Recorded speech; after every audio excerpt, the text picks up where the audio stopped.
ধূসর ভূমি, লাল মাটি জলে ভিজে গিয়েছে ভক্তের চোখের জলে, ওই সেই গিদনি আশ্রম। ওখানে যদি ইষ্টভীতি আমি না পাঠাই, আমার ইষ্টভীতি করা হলো না। অনেক বিকৃত মস্তিষ্কের মানুষ আছে, তারা ইষ্টভীতি গ্রহণ করা, আমি সাবধান করে দিচ্ছি তাদের। তারা জানেন না এই ইষ্টভীতির অর্ঘ্য কি মহাপাপ। এর একটা বিন্দু, একটা পয়সার অর্ঘ্য যদি কেউ গ্রহণ করে, কোন ভুল ক্রমে যদি তার পেটে চলে যায়, বংশটা শেষ হয়ে যাবে। সে বংশে আর বাতি দিতে কেউ থাকবে না। তাই ইষ্টভীতি ছেলে খেলা আমার এক্সপেরিমেন্টাল এক্সপিরিয়েন্স। বংশে বাতি দিতে কেউ থাকবে না, বংশটা শেষ হয়ে যাবে তার একটি পয়সা যদি কারুর পেটে চলে যায়। এটা খুব জীবন্ত কথা, আমার জীবন দিয়ে আমি এটা উপলব্ধি করেছি। আপনারা সেটা মাথায় রাখবেন। ইষ্টভীতির অর্ঘ্য গ্রহণ করা বড় কঠিন।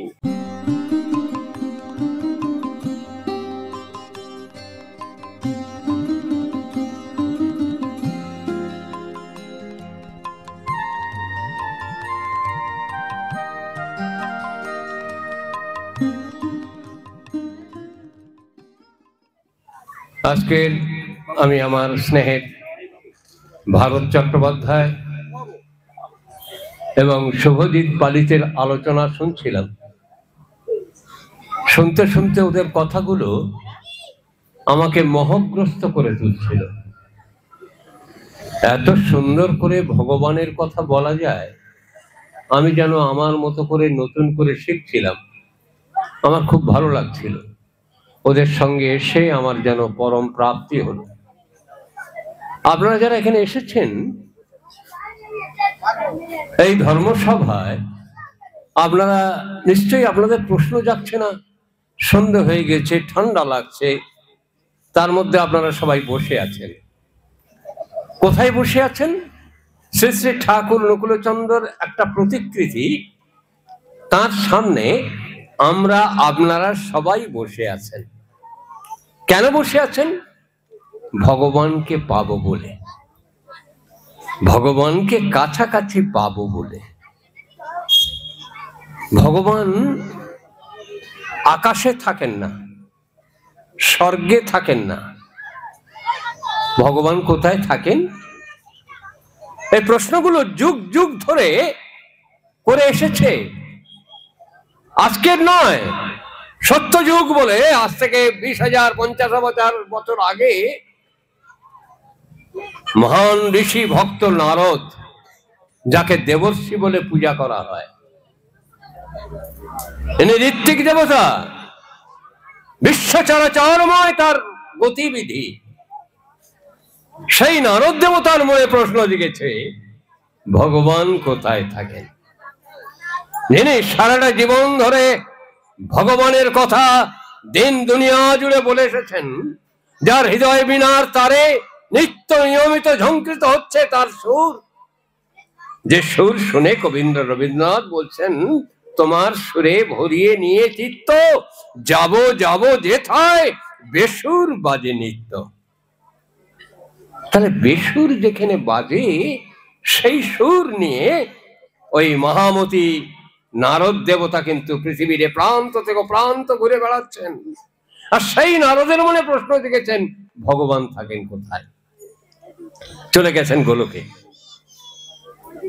যেটাকে আমরা বলি সনাতন ধর্মাবলম্বী যারা, আমরা বলি বৈকুণ্ঠ। যারা খ্রিস্টান তারা বলেন হেভেন, যারা ইসলামী তারা বলে বেহেশত। এই বিভিন্ন নাম দিয়ে ভগবানকে খুঁজছেন। নারদও খুঁজতে গিয়েছেন ওই বেহেশতে, ওই বৈকুণ্ঠে খুঁজতে গিয়েছেন ভগবান থাকেন কোথায়।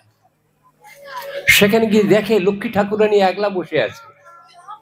আরে ও মা ঠাকুরানী, তুমি বসে আছো, ভগবান কোথায়? বলে তুল পাগল কোথাকার, সারাটা জীবন ধরে আমি ভগবানকে খুঁজে বেড়াচ্ছি, আমিও ভগবানকে সেবা করতে চাই। উনি যে আমার স্বামী, আর শুধু আমার একার স্বামী না, জগৎ স্বামী, আমার বাপের স্বামী, আমার মায়ের স্বামী, আমার ঠাকুরদার স্বামী, আমার ঠাকুমার স্বামী, আমার বান্ধবীর স্বামী, আমার বন্ধুর স্বামী, জগতের সবার স্বামী তিনি। তাই তিনি আমার একার কাছে ধরা দেবেন তা তো হয় না। মনে পড়ছে পুরুষোত্তম শ্রী শ্রী ঠাকুর অনুকূলচন্দ্র, তাঁর কনিষ্ঠ আত্মজ, এই কয়েকদিন আগে তাঁর দেহান্তর হয়েছে। কাজলদা, প্রচেতরঞ্জন চক্রবর্তী, বিখ্যাত একজন চিকিৎসক, চিকিৎসা বিজ্ঞানের ডক্টরেট উপাধিধারী। এই হেন ডাক্তারবাবু তিনি এসেছেন, ঠাকুর এমন বিশাল বড় চৌকিতে বসে আছেন, এইরকম বড় চৌকিতে। বাবার কাছে নিচে বসে বিভিন্ন কথাবার্তা হচ্ছে। ঠাকুর বলছেন, ও কাজলা, তুই একবার আমাকে ধরতো। সঙ্গে সঙ্গে ওখান থেকে হামাগুড়ি দিয়ে উঠে দুটো পা জড়িয়ে ধরেছে। বলছেন, এই শোন, তুই তো আমার দুটো পা জড়িয়ে ধরলি, আমি তো কইছি আমারে ধর। বুকে বুক দিয়ে ধরেছেন, জাপটে ধরেছেন। ও কাজলা, তোর বুকটা আমার বুকে লেগেছে, তোর দুটো হাত আমাকে জড়িয়ে ধরেছে আমার দেহটাকে। আমি তো বলেছি আমাকে ধর। এই আমাকে ধর, এই যুগ যুগ ধরে এই প্রশ্নটা হয়ে এসেছে, তাকে আমরা ধরবো কি করে? মা ঠাকুরুনরা, আপনারা যারা আছেন এখানে বসে আছেন, কি ছেলে খেলা করতে বসে আছেন? আপনাদের দেখে আমার খুব কষ্ট হচ্ছে যে এই শীতের রাতে, এবার শীত পড়ছে, এদের গায়ে দেখছি চাদর, আমিও চাদরটা গায়ে দিয়ে দিলাম। সেই শীতে আপনারা বসে আছেন কেন গো? ভগবানকে দেখব বলে, ভগবানকে উপভোগ করব বলে, ভগবানকে কাছে পাবো বলে। খোদ শ্রী শ্রী ঠাকুর অনুকূলচন্দ্রের ছেলে, তিনি যেখানে ধরছেন সেই অঙ্গটা ধরছেন, ভগবানকে ধরা হলো না। গোবিন্দ রবীন্দ্রনাথ বলছেন, চরণ ধরিতে দিও গো আমারে। তোমাকে আমি ধরতে পারবো না, তোমার চরণ ধরিতে দিও গো আমারে। আমি যেন তোমার চরণে চলতে পারি। এই তোমার চরণে চলতে চলতে আমি তোমার মতো হয়ে উঠবো, আমি তোমার মতো হয়ে উঠবো। ভারী সুন্দর করে কবীন্দ্র তার দৃষ্টি দিয়ে দেখছেন, যত কাছে কাছে পেতে যাবো আমি, তত দূরে দূরে সরে যাবে তুমি। যতই না পাবো তত পেতে যাবো, তবু না মিটেবে পিপাসা আমার। আদর্শ তোমারে দেখিব যত, তোমায় দেখে হব আমি তোমার মতো। এই ভগবানের মতো ঠাকুর বলছেন সত্যানুসরণ গ্রন্থে, তোমার মধ্যে ঠাকুরত্ব না জাগলে কেহ তোমার ঠাকুর নয়, কেন্দ্র নয়। মা গো আমার, দাদারা আমার, জ্ঞানী গুণী বিদ্বজ্জন মন্ডলী, এই গ্রামবাসী মন্ডলী, সবার উদ্দেশ্যে এই দূরভাষ যন্ত্র মারফত আমার ওই বলা, ভগবানকে দেখব কোথায়? এবার খুঁজছেন, ব্রহ্মার কাছে গিয়েছেন। চতুর্মুখ ব্রহ্মা, বিশ্ব ব্রহ্মাণ্ডের যিনি স্রষ্টা, সেই স্রষ্টা গুরু ব্রহ্মার কাছে গিয়ে বলছেন, আপনার তো 4টে মুখ দিয়ে 8টা চোখ, সারা পৃথিবী ব্যাপী আপনার দৃষ্টিভঙ্গি, আপনি বলুন ভগবান কোথায়? দূর পাগল কোথাকার, আমি 4 মুখে তার নাম জপ করে তবু তার হদিস খুঁজে পাই না। পাগল, আমি কি করে বলবো? তুমি বরং শিব ঠাকুরের কাছে যাও, উনি পঞ্চানন। আমার 4টে মুখ না 5টা মুখে, পঞ্চমুখে রাম নাম গান ত্রিপুরারি। এই পঞ্চমুখে শিব ঠাকুর নাম জপ করছেন, তার কাছে যাও, তিনি বলতে পারবেন। শিবের কাছে গিয়ে বলতে, পাগল, সারাটা জীবন ধরে জপ করে গেলাম, জপের যিনি প্রাণ পুরুষ, যার নাম আমি জপ করছি, তাকে আমি এখনো পর্যন্ত কোথায় আছেন নির্দেশ করতে পারছি না।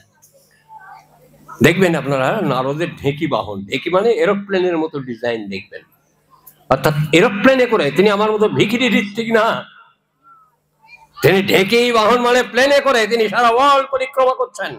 আর ওয়ার্ল্ড যখন পরিক্রমা করছেন, করতে করতে এই খাজুরাহ গ্রামে এই কতগুলো মানুষের দেখতে পেয়েছেন থেকে দূরবীন যন্ত্র দিয়ে, বাই প্লেনে যাচ্ছেন আর দূরবীন যন্ত্র দিয়ে দেখছেন খাজুরাহ গ্রামের স্কুলের মাঠে কতগুলো মানুষ এক জায়গায় জড়ো হয়েছে। উনি ল্যান্ডিং করেছেন, ল্যান্ডিং করে আসছেন, ভিড় ঠেলে সবাই দেখছেন ঋত্বিক দেবতা নারদ আসছে, সবাই জায়গা করে দিয়েছেন, ভগবান উঠে দাঁড়িয়েছেন। ঋত্বিক দেবতাকে দেখে ভগবান উঠে দাঁড়িয়েছেন, হেদি পেদি না, ঋত্বিক বড় মর্যাদার জায়গা। বড় সম্মানের জায়গা, বড় শ্রদ্ধার জায়গা, বড় ভক্তির জায়গা। ভগবান শ্রীকৃষ্ণ নিজে উঠে দাঁড়িয়েছেন। আসুন আসুন ঋত্বিক দেবতা নারদ, ধর্মটাই সব ঢং ফং ছাড়েন তো, আপনার অ্যাড্রেসটা দেন, টক করে আপনার অ্যাড্রেসটা দেন। আপনাকে এক ডাকে কোথায় খুঁজে পাবো? টক করে কল করবো, ফক করে পেয়ে যাবো। আপনার এসটিডি আইএসডি নাম্বারটা দিয়ে দেন, টক করে রিং করবো। কোথায়? হ্যালো, কোথায় আছেন? না, আমি এখন খাজুরাহোতে আছি। আমি খাজুরাহোতে চলে আসবো। আমি বৈকুণ্ঠে গেলাম, ব্রহ্মালোকে গেলাম, শিব লোকে গেলাম, কৈলাসে গেলাম, স্বর্গে ইন্দ্রলোকে গেলাম, কোথাও তোমার দর্শন পেলাম না। এখানে এসে তোমাকে পেয়ে গেছি, তুমি একটা অ্যাড্রেস দাও। অ্যাড্রেস লিখছেন, অপূর্ব। শ্রীমদ ভাগবতে অ্যাড্রেস লিখছেন ভগবান। লেখো, তোমার ডায়েরিতে লিখে নাও আমার অ্যাড্রেসটা। আমরা যেমন বলি, বলুন আপনার ফোন নাম্বারটা বলুন, লিখে নিই। এখন মোবাইল হয়েছে, কেউ আর ডায়েরি মেনটেন করি না। কলম আর কারুর হাতের লেখা ভালো হয় না। আগে ছোটবেলায় প্র্যাকটিস করাতেন, আমার ভালো মনে পড়ে। আমি তখন 2-3 পড়ি। আমার বড়দির বাড়ি বর্ধমান। তখন লেটার লেখা হতো পোস্ট কার্ডে, 3 পয়সা দামের পোস্ট কার্ড। আমার বাবা এরকম করে দাগ মেরে দিতেন, সেই সুলতুনি দিয়ে দাগ মারতেন যাতে কেউ দেখতে না পায়। সুলতুনি দিয়ে এরকম দাগ মারতেন, আর তার উপরে গোটা গোটা অক্ষরে লিখতাম, পূজনীয়া বর্দি, তুই কেমন আছিস, অমুক তমুক, এটা সেটা। এই চিঠি লেখা আমাদের হারিয়ে গেছে, সমস্ত কিছু হারিয়ে গেছে। মোবাইল আমাদের সব কেড়ে নিয়েছে, সবকে দূর করে দিয়েছে। মোবাইল বড্ড কাছে হয়ে গেছে, এমনকি ভগবানকেও দূরে সরিয়ে দিয়েছে। ওই খেলা হচ্ছে, এদিকে প্রার্থনার টাইম, বাড়ির বৌমা শঙ্করধ্বনি করেছে, এদিকে বলছে ছয় মেরেছে, সেই দিকেই লক্ষ্য আছে।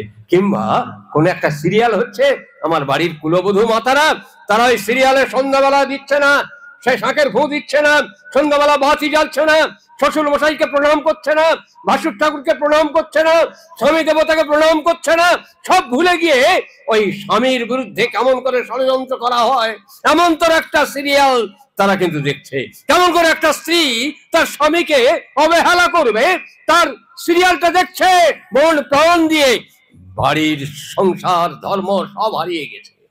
এখানেই পুরুষোত্তম, এখানেই শ্রী শ্রী ঠাকুর অনুকূল চন্দ্রের দরকার। এখানেই এসেছিলেন ওই জন্য ভগবান রামচন্দ্র। তারপরে আবার গ্লানি, আবার এলেন ভগবান কৃষ্ণ, তিনি বললেন আমি আবার আসবো। আবার এলেন ভগবান বুদ্ধ, তিনি বললেন আমি আবার আসবো, আমাকে ভুলো না যেন। এলেন ভগবান ক্রাইস্ট, জেসাস ক্রাইস্ট, তিনি বলছেন, একটু আগে আমাদের সেক্রেটারি মহোদয় বললেন আমি আবার আসবো।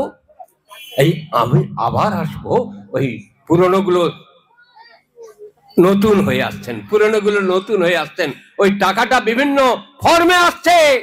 আগে আমি ব্যক্তিগত জীবনে আমি সোনার মোহর দেখেছি, আর উপর টাকা দিয়ে আমি মার্কেটিং করেছি, বাজার করেছি। আবার সেই জীবনে দেখছি ওই লোহার টাকা, আর সেই টাকা দিয়ে কিন্তু বাজার করছি। সেই জীবনে দেখছি এত বড় 100 টাকার নোট ছিল, এখন এরকম সরু 3 ইঞ্চি লম্বা, 5 ইঞ্চি লম্বা আর 3 ইঞ্চি চওড়া নোট দেখছি, 100 টাকার নোট। আর সেই নোটগুলো নেই, ক্রমান্বয়ে পুরনো থেকে সেই টাকা, কিন্তু পুরনোটা হারিয়ে গিয়ে নতুন আসছে। ওই ভগবান রাম, কৃষ্ণ, বুদ্ধ, যিশু, মোহাম্মদ, শ্রী চৈতন্য, রামকৃষ্ণ, এই পরপর তিনি আসছেন। এই আসছেন যখন, তাই বলছেন, এবার ভারী সুন্দর করে শ্রীমদ ভাগবত বলতে, লিখে নাও। বলে কোথায় থাকো?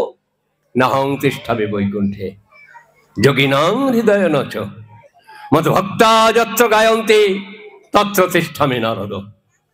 আমি বৈকুণ্ঠে বসে থাকি না, স্বর্গের দিকে আমরা বলি ভগবান ওম সূর্য সমযবকাল সন্দেহতা, এই বলে আমরা প্রণাম জানাই। ওম জবাকু সমসংকা সংকাশ্যপ্যাং মহাদ্ভুতিম ধন্তারিং সর্বপাপগ্নৈ প্রলোকস্মিং দিবাকরম, বলে সূর্যের দিকে যে প্রণাম জানাই, কোনো প্রণামে ফল হবে না, কোনো পূজায় ফল হবে না।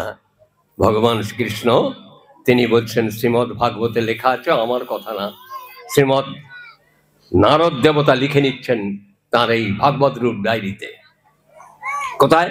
আমার ভক্তেরা যেখানে আমার গুণগান, আমার কথা, আমার চিন্তা, আমার ভাবনা, আমার গান করেন, সেখানে আমি উপস্থিত হই। তাই মায়েরা আমার, দাদারা আমার, আপনারা যারা এখানে বসে আছেন, কার সামনে বসে আছেন জানেন? জীবন্ত ঠাকুরের সামনে বসে আছেন, প্রাণবন্ত ঠাকুরের সামনে বসে আছেন, প্রাণেশের সামনে বসে আছেন। এবারে আপনার আমার প্রত্যেকের মনে হবে, নূরমশাই একটা পটের ঠাকুর, কই আমরা তো দেখতে পাচ্ছি না তাকে। এই প্রশ্নটা এসেছিল পরম পুরুষ শ্রী শ্রী ঠাকুর অনুকূলচন্দ্রের দরবারে। ঋত্বিকাচার্য কৃষ্ণপর্ণ ভট্টাচার্য তিনি বসে আছেন। রাত্রির 12টার সময় 5 ব্যাটারি টর্চ নিয়ে তিনি ওই কেষ্টদার এরকম বগল দাবায় জড়িয়ে নিয়ে, কাঁধে এরকম হাত দিয়ে প্রাণের বন্ধুর মতো করে, শিষ্য সখা, আমরা ভগবান শ্রীকৃষ্ণের সখা অর্জুনকে দেখেছি, আর দেখেছি পুরুষোত্তম শ্রী শ্রী ঠাকুর অনুকূলচন্দ্রের সখার মতো বন্ধু শিষ্য কৃষ্ণপর্ণ ভট্টাচার্যকে গলা জড়িয়ে নিয়ে 5 ব্যাটারি টর্চ মাটিতে মারতে মারতে তিনি সমগ্র প্যান্ডেল ঘুরছেন। বিভিন্ন দেশ থেকে, বিভিন্ন প্রান্ত থেকে রিজার্ভ ট্রেন গিয়েছে, এক একটা ট্রেন রিজার্ভ করে গিয়েছে ঠাকুর বাড়িতে, লক্ষ মানুষের সমাবেশ। যেতে যেতে টর্চ মারতে মারতে দেখে একটি মায়ের নাকের নাক ছাবি হিরেটা চকমক চকমক করে উঠেছে, আর তার পাশে একটি দাদা ধুলায় ধূসরিত হয়ে গলদের পাঞ্জাবি, গলদের ধুতি পরে, সোনার চেন গলায়, সোনার বোতাম থেকে হীরের ওই ঝিকমিকি করছে, ওই টর্চ মাটিতে মেরেছে তার আলোতে। সঙ্গে সঙ্গে ঠাকুর বলছেন, দেখেন দেখেন কেষ্টদা, রাজার ছেলে পড়িয়াছে ছিন্নকন্থা। এই যে আপনারা কবিতা পড়েছেন, এই দেখুন ধুলায় ধূসরিত হয়ে আছে, কোথায় ছেলেটা শুয়ে আছে, কোথায় বাচ্চাটা শুয়ে আছে, মেয়েটা শুয়ে আছে, স্ত্রী শুয়ে আছে, নির্বিকার চিত্তে বাক্স প্যাঁটরা সব মাথার ধারে পড়ে আছে, ধুলায় শুয়ে আছে, চাদর গুড়িয়ে গেছে। আমার মতো মূর্খ লোক তো না, ভক্তি তো আমার হৃদয়ে নেই, কিন্তু ভক্ত ঋত্বিকাচার্য কৃষ্ণপর্ণ ভট্টাচার্য, তিনি একাধারে বিজ্ঞানী, একাধারে জ্ঞানী, একাধারে দার্শনিক, একাধারে পণ্ডিত, একাধারে মহাসিদ্ধ তাপস। ঋত্বিকাচার্য এমনতর অবদান এই পৃথিবীর বুকে তিনি রেখেছেন, যার জন্য আমি আজকের এক জায়গায় ফোন করে বলছিলাম যে জানিস, এই পুরুষোত্তম শ্রী শ্রী ঠাকুর শ্রীকৃষ্ণ যখন আবির্ভূত হয়েছেন 500-550 মাত্র বাণী দিয়েছিলেন গীতায়, সেইটা নিয়ে আজকে সারা পৃথিবীর মানুষ মাতাওয়ালা, সারা পৃথিবীর বুকে অমন্তর গ্রন্থ আর কেউ কখনো রূপায়ণ করতে পারেনি শ্রেষ্ঠ ধর্ম গ্রন্থ বলে আজও সারা পৃথিবী স্বীকার করে শ্রীমদ ভাগবত গীতা। জানিস, অর্জুন মাত্র 500-550 বাণী চয়ন করতে পেরেছিলেন। আর আমার মতো মূর্খ মানুষ, আমার মতো হাজারো মূর্খ মানুষ ভগবানের হাজার হাজার বাণীগুলো, এই একটু আগে আমার স্নেহের ভরত, আমার স্নেহের শুভজিৎ পালিত আপনাদের সামনে ভগবানের কথাগুলো, বাণীগুলো উচ্চারণ করছিলেন। হাজারে হাজারে মানুষ, লাখে লাখে মানুষ ভগবানের কথা বলছে, আর সেই কথা কোথা থেকে জেনেছে জানেন? পুরুষোত্তমের বাণী। ঠাকুর নিজেই বলছেন, শালা সবকিছু আমার কেষ্টদা টাংলায় টাংলায় বার করিয়ে আনিছেন, আমি শালা কিছু কবের পারতাম না, কেষ্টদা সব বার করে এনেছেন। এই হেন কৃষ্ণপর্ণ ভট্টাচার্য, তিনি তো আমার মতো মানুষ না। তিনি বলছেন, তুমি আজকের এসছো বটে, কালকের সকালবেলা তোমার সঙ্গে আমার মুলাকাত হবে। ফিরে এলেন, ফিরে এসে সকালবেলা প্রার্থনা হলো, প্রার্থনার পরে যেমন ভক্তেরা বসে, ঋত্বিকাচার্য দেব তিনি জল চৌকিতে বসেছেন, বসে প্রশ্ন করছেন, ঠাকুর আপনি যে লক্ষ লক্ষ মানুষ আসতে বললেন, সেই গ্রীষ্ম বর্ষা উপেক্ষা করে সারা ভারতবর্ষ, সারা পৃথিবীর বিভিন্ন প্রান্ত থেকে খ্রিস্টান, ইসলামী থেকে আরব কান্ট্রি থেকে ইসলামীরা এসেছেন, আপনার পাশ্চাত্য থেকে, ইউরোপ থেকে, আমেরিকা থেকে খ্রিস্টানরা এসেছেন, সমগ্র ভারতবর্ষ থেকে হিন্দু, মুসলমান, খ্রিস্টান, বৈষ্ণব সম্প্রদায়ের বিভিন্ন মানুষগুলো এসেছেন। তারা কিন্তু সারা দিন ধরে যে লাইন দিয়ে যদি আপনাকে দর্শন করবার চায়, এত লোকের সমাবেশ 7 দিন 7 রাত নয়, মাসখানেক ধরে চেষ্টা করে তবে লাইন দিয়ে আপনাকে দেখতে পাবে। তা এরা তো আপনাকে কেউ দর্শন করলো না, তা আপনার কি দায় পড়েছে এতগুলো মানুষকে এনে হ্যারাসমেন্ট করা? ওই ধুলে শুয়ে আছে জমিদারের বাচ্চা। পরম পুরুষ শ্রী ঠাকুর অনুকূলচন্দ্রকে হিট করছেন, আঘাত করছেন, প্রশ্নের আঘাত। কে করছে? আমার মধ্যে হেজিবেজি মানুষ না, বিশ্ববন্দিত, যাকে রবীন্দ্রনাথ বলছেন কে উজ্জ্বলময় মহাপুরুষ, তাকে আমার নমস্কার জানিও। সমস্ত পৃথিবীর জ্ঞান ভান্ডার মন্থন করে যিনি পুরুষোত্তমের এই বাণীর সঙ্গে ফুটনোট দিয়েছেন, এই হেন ঋত্বিক আচার্য কৃষ্ণপূর্ণ ভট্টাচার্য তিনি প্রশ্ন করেছেন। জানেন, আপনি প্রশ্ন করবেন আমি উত্তর দেবো, আমি প্রশ্ন করবো আপনি উত্তর দেবেন, খুব সহজ। কিন্তু যদি কোনো মহাবিজ্ঞানী প্রশ্ন করে তার উত্তর কিন্তু আমি দিতে পারবো না। কেষ্টদা প্রশ্ন করেছেন কাকে? বিশ্ববিজ্ঞানের প্রাণ পুরুষ যিনি, বিশ্বের সমস্ত জ্ঞান ভান্ডার যার মধ্যে সহজ উৎসারিত, সেই তেমন্তর একটা মানুষকে প্রশ্ন করেছেন আরেকজন মহাজ্ঞানী মহা ব্যক্তিত্ব, একজন কৃষ্ণপূর্ণ ভট্টাচার্য। ঠাকুর টক করে একটা প্রশ্ন ছুড়ে দিয়েছেন। এই যে বললাম, যে যত বড় হয় তার প্রশ্নের উত্তর দেওয়া যায় না। ঠাকুর বলছেন, আচ্ছা কেষ্টদা, পৃথিবীতে এমন কোন জীব আছে নাকি যে জীব মা তা দেয়নি, তা মানে তা দেয়নি অথচ বাচ্চা হয়েছে? আমার গর্ভধারিণী জনবৃন্দরা এখানে বসে আছেন, তারা পেটের মধ্যে 9 মাস 10 মাস ধরে তাপ দেয়, তাপ দিয়ে ডিম থেকে প্রস্ফুটিত হয়ে বাচ্চা হয়, সেই বাচ্চাকে নেয়। গরু, গাভী, ছাগল, ভেড়া, বিশ্বের যত কিছু জীবজন্তু আছে প্রত্যেকের ডিম হয়, তার তাপ দিয়ে বাচ্চা ফোটা। পাখি কিন্তু তা দেয়, মানে তাপ দেয়। হাঁস মুরগি দেখবেন তা দেয়, তাপ দেয়।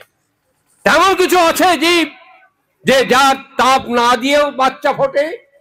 এই মহাবিজ্ঞানী কৃষ্ণপূর্ণ ভট্টাচার্য উত্তর শেষ। কারণ বিশ্ববিজ্ঞানের প্রাণ পুরুষ শ্রী শ্রী ঠাকুর অনুকূলচন্দ্র প্রশ্নটা ছুড়ে দিয়েছেন। নিত্য তুমি আমাকে প্রশ্ন করো, আজকের আমি তোমাকে একটা প্রশ্ন করে দিলাম, চুপ।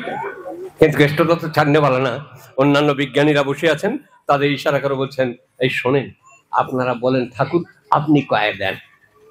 ইনি শিখিয়ে দিলেন, একজন পাটনা ইউনিভার্সিটির প্রফেসর জীববিজ্ঞানী, তিনি বলছেন ঠাকুর আপনি দয়া করে কয়ে দেন। ঠাকুর বলছেন, কচ্ছপ দেখেছেন ওমা আমার জননী বৃন্দ? আপনারা শোনেন, গ্রামবাসী বৃন্দ আপনারা শোনেন, পুরুষোত্তম শ্রী শ্রী ঠাকুর অনুকূলচন্দ্রের হোমিও লীলা শোনেন। সেখানে হিন্দু, মুসলমান, খ্রিস্টান, জৈন সবাই এসে উপস্থিত হয়েছেন। একই সমুদ্রের জল যেন এক জায়গায় এসে সপ্ত সমুদ্রের জল বিচ্ছুরিত হচ্ছে তার চলনতল থেকে। সেই পুরুষোত্তম শ্রী শ্রী ঠাকুর অনুকূলচন্দ্র তিনি বলছেন, আপনারা কখনো দেখেছেন নাকি এমন জীব আছে যা তা দেয় না অথচ বাচ্চা ফোটে?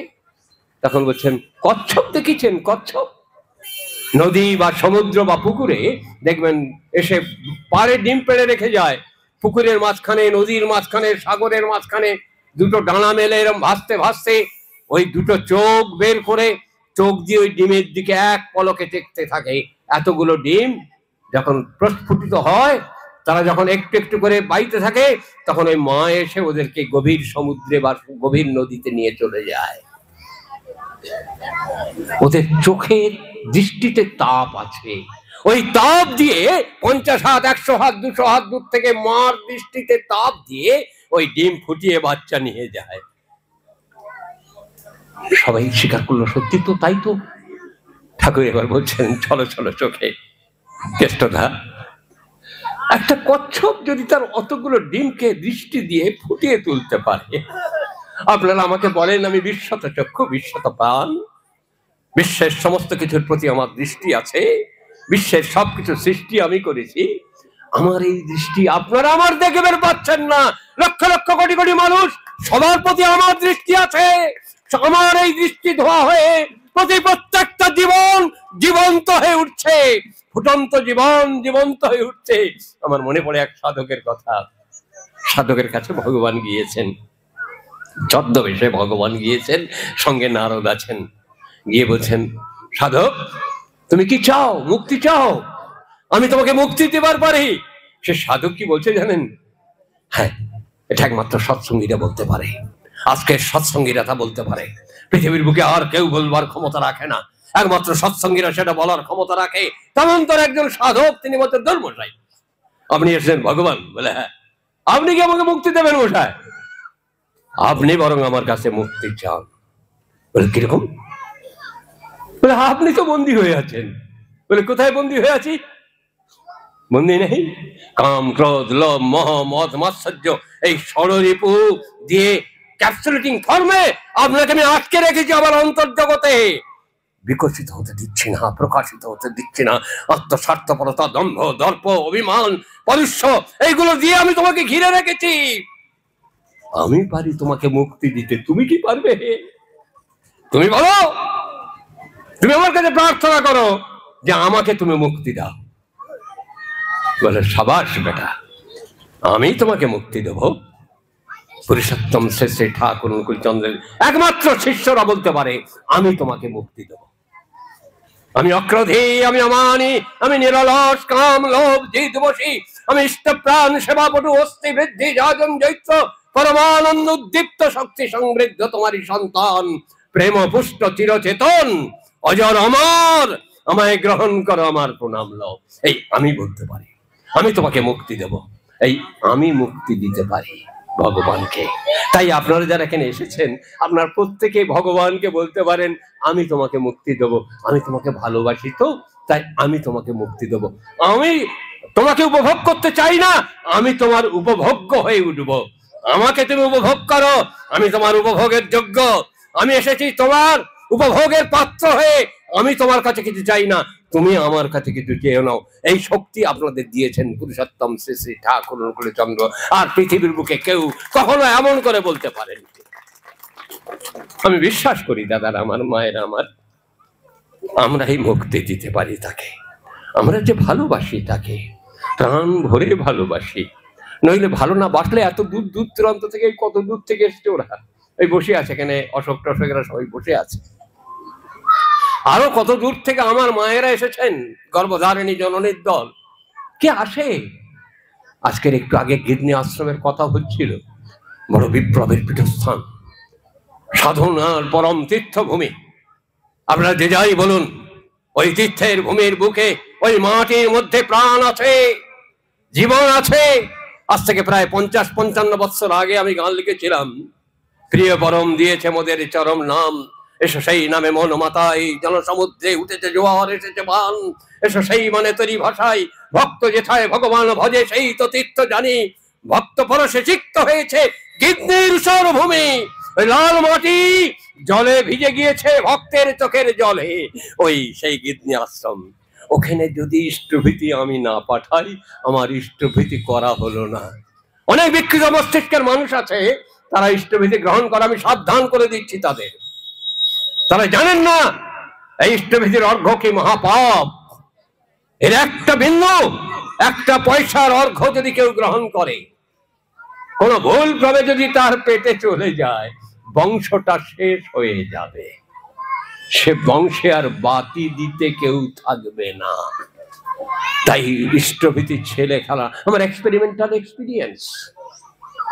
বংশে বাতি দিতে কেউ থাকবে না, বংশটা শেষ হয়ে যাবে তার একটি পয়সা যদি কারুর পেটে চলে যায়। এটা খুব জীবন্ত কথা, আমার জীবন দিয়ে আমি এটা উপলব্ধি করেছি। আপনারা সেটা মাথায় রাখবেন। ইষ্টভীতির অর্ঘ্য গ্রহণ করা বড় কঠিন। আজকের অনেকে ধর্মান্তকরণ হয়, কেউ হিন্দু থেকে মুসলিম হচ্ছে, কেউ হিন্দু থেকে খ্রিস্টান হচ্ছে। ঠাকুরকে জিজ্ঞেস করা হলো, একজন মুসলমান ভক্ত, একজন খ্রিস্টান ভক্ত হাউজারম্যান বলছে, ঠাকুর আমি এই স্পেন্সার স্যারের কথা বলছিল, স্পেন্সার সাহেবের কথা, ঠাকুর আমি তো আপনাকে পেয়েছি, আর তো আমার 25শে ডিসেম্বর গিয়ে প্রেয়ার করার কোনো দরকার নেই। ঠাকুর বলছেন আমি আপনাকে পিওর খ্রিস্টান বানাতে এসেছি। যাবেন চার্চে গিয়ে প্রার্থনা করবেন, চার্চে গিয়ে প্রার্থনা করে তবে আমার সঙ্গে এসে দেখা করবেন। ইসলামীকে বলছে তুমি 5 ওয়াক্ত নামাজ করো, তবেই তুমি আমার কাছে এসে দেখা করো, হজ করো, যাকাত করো, আমি তোমাকে খাঁটি ইসলামী বানাতে চাই। ধর্মান্তকরণ যখন হয়, একজন মুসলমান যদি হিন্দু হয়, সে বিশ্বাসঘাতকতা করে তার পিতৃকৃষ্টির সঙ্গে। একজন হিন্দু যদি খ্রিস্টান হয়, সে বিশ্বাসঘাতকতা করে তার বাপের সঙ্গে, তার মায়ের সঙ্গে, তার 14 পুরুষের সঙ্গে। তাই দাদারা মায়েরা ভুল করবেন না। বড় সৌভাগ্য নিয়ে আমরা মানুষ হয়ে জন্মগ্রহণ করেছি। আমি যদি কোনো হিন্দুর ঘরে জন্মগ্রহণ করে থাকি আমি ভাগ্যবান, আমি যদি কোনো খ্রিস্টানের ঘরে জন্মগ্রহণ করে থাকি আমি ভাগ্যবান, আমি যদি কোনো মুসলমানের ঘরে জন্মগ্রহণ করে থাকি আমি ভাগ্যবান। আর সবচেয়ে মহাভাগ্যবান কোথায়? যে যে ঘরে জন্মেছি সব ঘর থেকে যখন ওই এক ঘরে আমি খাঁটি হিন্দু হব, আমি খাঁটি মুসলমান হব, আমি খাঁটি খ্রিস্টান হব, আমি খাঁটি জৈন হব, এই সবাই সত্তার মতো করে তৈরি হব। এর জন্যই পুরুষোত্তম শ্রী শ্রী ঠাকুর চন্দ্র